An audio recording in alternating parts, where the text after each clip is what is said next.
আরজি করের মর্মান্তিক ঘটনার পর গোটা রাজ্য জুড়ে বিরোধীদের আন্দোলনের রীতিমতো শাসক দল ব্যাকফুটে পড়ে যায়। দুর্গাপুজোকে সামনে রেখে দলকে আরও শক্তিশালী করতে মুখ্যমন্ত্রী মমতা বন্দ্যোপাধ্যায় দুর্গাপুজোর পর তৃণমূলের সকল জেলা ও ব্লক সংগঠনকে বিজয়া সম্মেলন অনুষ্ঠান করার নির্দেশ দেন। সেই নির্দেশকে মাথায় নিয়ে পুজোর 1 মাসেরও বেশি হয়ে যাওয়ার পরও বিজয়া সম্মেলন আয়োজন করতে দেখা যাচ্ছে অনেক জায়গায়। গত 26শে নভেম্বর মঙ্গলবার দক্ষিণ 24 পরগনা জেলা আইএনটিটিইউসি এর পক্ষ থেকে সোনারপুর উত্তর বিধানসভার অন্তর্গত মহামায়া জয়হিন্দ অডিটোরিয়ামে বিজয়া সম্মেলনী অনুষ্ঠানের আয়োজন করা হয়। এদিনের এই সম্মেলনে উপস্থিত ছিলেন রাজ্য আইএনটিটিইউসি এর সভাপতি ঋতব্রত বন্দ্যোপাধ্যায়, রাজ্য আইএনটিটিইউসি এর সহসভাপতি তথা দক্ষিণ 24 পরগনার জেলা সভাপতি শক্তিপদ মণ্ডল, তৃণমূল রাজ্য সহসভাপতি জয়প্রকাশ মজুমদার, বারুইপুর পূর্বের বিধায়ক বিভাস সর্দার, রাজ্য আইএনটিটিইউসি এর সাধারণ সম্পাদক নজরুল আলী মণ্ডল। এছাড়াও উপস্থিত ছিলেন বিভিন্ন ব্লকের সাংগঠনিক প্রধানরা।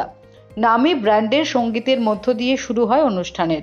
এদিন বক্তব্য রাখতে গিয়ে রাজ্য সভাপতি ঋতব্রত বন্দ্যোপাধ্যায় বলেন, দাদা, আজকে মূলত যে আইএনটিটিইউসির পক্ষ থেকে বিজয়া সম্মেলনী, সেই বিজয়া সম্মেলনী থেকে আইএনটিটিইউসির যারা কর্মী রয়েছে তাদেরকে কি বার্তা দেবেন আপনি? আমাদের তো আলাদা করে বার্তা দেওয়ার কিছু নেই, এখানে খুব সংগঠিতভাবে কাজ হয়। আমরা এখন মূলত জোর দিচ্ছি মমতা বন্দ্যোপাধ্যায়ের সরকারের যে বিএমএসএসওয়াই প্রকল্প, যাতে ইতিমধ্যেই রাজ্যের 1,71,00,000 অসংগঠিত শ্রমিক নাম নথিভুক্ত করেছেন।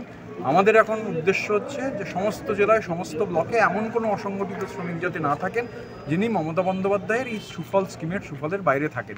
এটা আমরা জানুয়ারি মাস জুড়ে প্রতিটা জেলায় নিশ্চিত করতে চাই। দাদা, মমতা বন্দ্যোপাধ্যায় একটা অর্ডার দিয়েছিলেন যে যারা ঠিকঠাকভাবে বসে নেই, যারা আইএনটিটিইউসির আওতায় না থেকে যে সমস্ত দোকান সাজিয়ে বসে রয়েছে তাদেরকে মুক্ত করতে বলেছে এবং ফুটপাত দখল থেকে মুক্ত করতে তুলে দেওয়া হয়েছে। তাদের এখন কি, তাদের উদ্দেশ্যে সরকার তার জন্য কমিটি তৈরি করেছে, কমিটি দেখছে। এদিন উপস্থিত হয়ে একাধিক দলীয় বার্তা দিয়ে রাজ্য সহসভাপতি জয়প্রকাশ মজুমদার বলেন, দাদা, গতকাল আপনাদের জাতীয় কর্মসমিতির বৈঠক হলো, সেই বৈঠক থেকে পরিষ্কারভাবে কি যে 3টি কমিটি গঠন করা হলো, সেই 3টি কমিটি কি আগামী দিনে কার্যকর?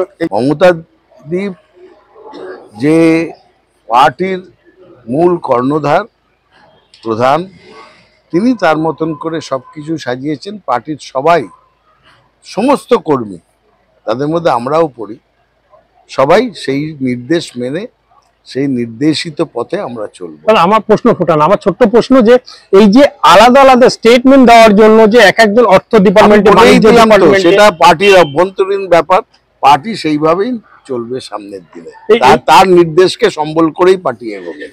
দাদা, আপনি সর্বভারতীয় সাধারণ সহকারী সভাপতি, সেই জায়গায় একটা প্রশ্ন আসে যে এই যে রদ বদলের যে গল্পটা আসছে ভাসছে দীর্ঘদিন ধরে, আবার একটা একটা করে ভোট চলে যাচ্ছে কিন্তু রদবদল সম্পন্ন হচ্ছে না, এবারে কি রদবদলটা হবে? সম্পন্ন হচ্ছে কি হচ্ছে না, তৃণমূল কংগ্রেস সমস্ত দিকে নজর রেখে তাদের পূর্ণাঙ্গ কমিটি নিয়ে আছে। রদবদল হবে কি হবে না, কি হবে, সেটা সম্পূর্ণভাবে মিডিয়ার স্পেকুলেশন। এটা বাইরে যে আলোচনা হচ্ছে আর পার্টির যে সিদ্ধান্ত, তার মধ্যে তো ফারাক থাকতেই পারে। সুতরাং বাইরের স্পেকুলেশনের উপর নির্ভর করে পার্টির গুরুত্বপূর্ণ জায়গায় থেকে আমি কোনো বয়ান দেব না। একটা প্রশ্ন, শুভেন্দু অধিকারী বলছে এবার মুখ্যমন্ত্রী মমতা বন্দ্যোপাধ্যায়কে মন্ত্রিসভা থেকে সরে গিয়ে অন্য কাউকে সুযোগ দেওয়া উচিত, কারণ কি সরকার চালাতে পারছে না। ওনার এতে এত আগ্রহ কেন? উনি আগে পার্টিটা চালাক না। তৃণমূল কংগ্রেসের কি হচ্ছে তার থেকে বেশি ওনার নজর দেওয়া উচিত 6টা উপনির্বাচনে এত ব্যাপকভাবে কেন পরাজয় হলো। বিজেপির আজকে এমন অবস্থা যে দুটো ক্ষেত্রে তাদের জামানত জব্দ হয়ে যাচ্ছে। এই সব পরিস্থিতি কেন হলো, সেই দিকে নজর দিলে বরং সেটা ভালো করবেন। নিজেদের যে অবস্থা শোচনীয়, এত পরাজয়, হারতে হারতে হারাধন হয়ে গেছেন এই পার্টিটা। 4-এর পরে 6 হলো, 10টা উপনির্বাচন, 2024-এর পরে 10টা উপনির্বাচন, 10টাতেই পরাজয়। তার জবাবদিহি করুন না শুভেন্দু অধিকারী। অন্যের কি হচ্ছে না হচ্ছে ওদিকে এত নজর দিয়ে লাভটা কি, যখন নিজেদেরই কাঁচা খোলা অবস্থা।